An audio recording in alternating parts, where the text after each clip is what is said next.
आदरणीय प्रधानमंत्री श्री नरेंद्र मोदी जी के मार्गदर्शन में देश की नई संसद में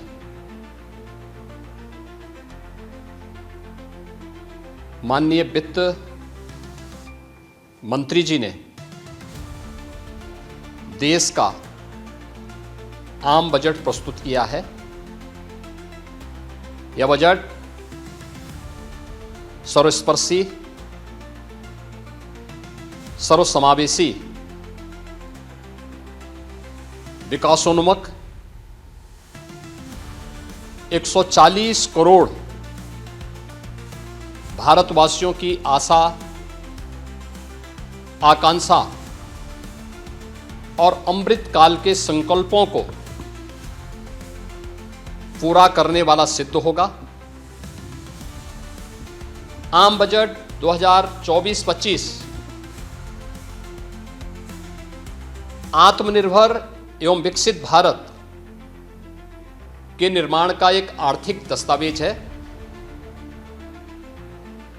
इस आम बजट में अंत्योदय की पावन भावना,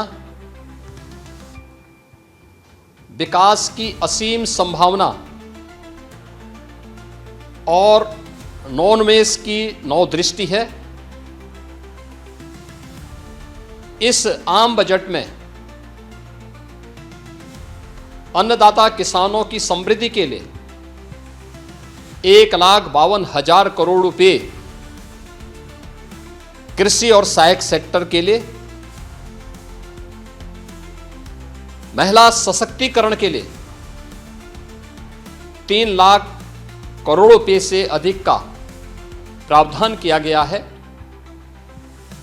स्वाभाविक रूप से आधी आबादी, देश के सबसे बड़े राज्य उत्तर प्रदेश की आधी आबादी इससे सर्वाधिक लाभान्वित होने वाली है, और खासतौर पर तब जब उत्तर प्रदेश 2020 से ही मिशन शक्ति के कार्यक्रम को प्रभावी ढंग से यहां पर जमीनी धरातल पर उतार रहा है।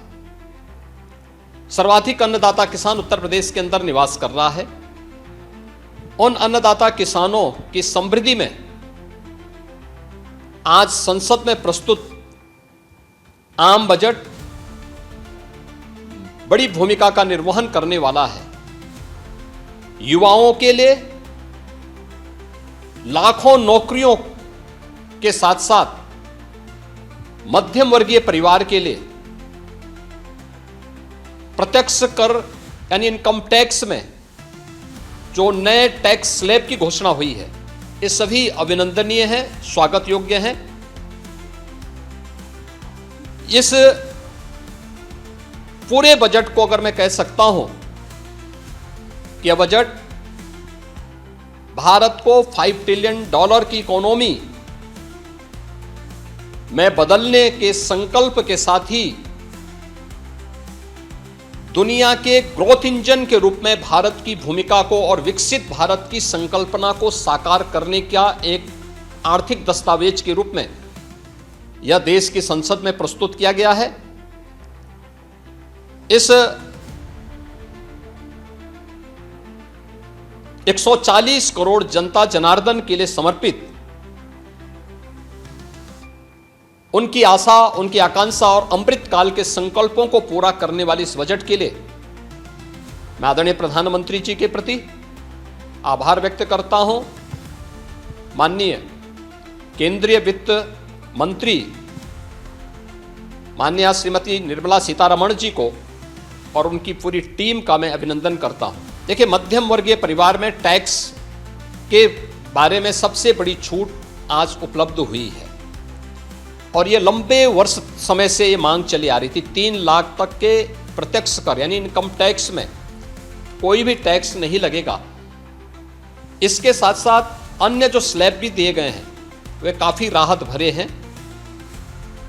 अलग अलग सेक्टर के लिए जो प्रावधान किए गए हैं, गांव के लिए, गरीब के लिए, किसान के लिए, नौजवान के लिए, एमएसएमई सेक्टर के लिए, ये लाखों नौकरियों को क्रिएट इससे होगा। इंडस्ट्री के लिए जो प्रावधान किए गए हैं, मुझे लगता है ये सभी स्वागत योग्य हैं, और नौजवानों के लिए, समाज के हर तबके के लिए महिला सशक्तिकरण के लिए, अन्नदाता किसानों के लिए, सभी तबके के लिए जो कुछ भी प्रावधान इसमें किया गया है, मैं कह सकता हूं कि यह राम राज्य की अवधारणा को साकार करने वाला एक सर्वस्पर्शी, सर्वसमावेशी और विकासोन्मुख बजट के रूप में यह मोदी 3 का यह पहला बजट जाना जाएगा।